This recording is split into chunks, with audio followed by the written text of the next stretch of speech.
देख भोजपुरी गाना सब यूट्यूब पर रह जुड़ल तोरा संगे फेसबुक पर।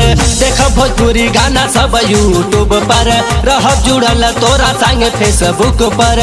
रोज नेटवे पे मेल हो जाई ए राजा लहंगा में ए सैया लहंगा में बलमुआ लहंगा में लगवा दी हमारा वाईफाई ए सैया लहंगा में लगवा दी हमारा वाईफाई।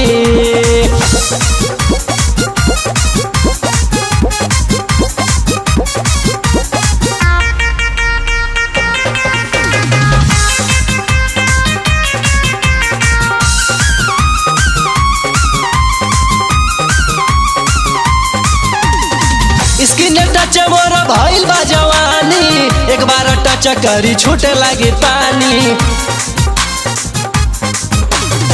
कौनो जोगाड़ राजा या बता लगाई बतिया में हमरा के जानी बहकाई। अब बात कहतानी हम समझाई ए राजा लहंगा में ए सैया लहंगा में बलमुआ लहंगा में लगवा दा हमारा वाईफाई ए सैया लहंगा में लगवा दा हमारा वाईफाई।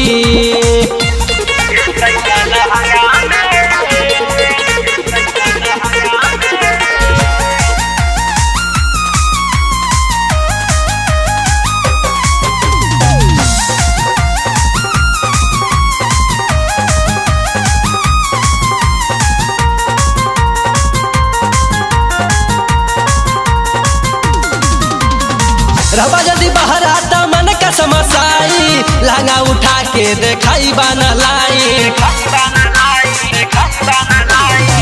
ऑनलाइन सब हो जाई काम हो देखी ब्लूटूथ तोहे मिली आराम हो। देरी रहुआ न तनी को लगाई ए राजा लहंगा में ए सैया लहंगा में बलमुआ लहंगा में लगवा दा हमारा वाईफाई ए सैया लहंगा में लगवा दा हमारा वाईफाई।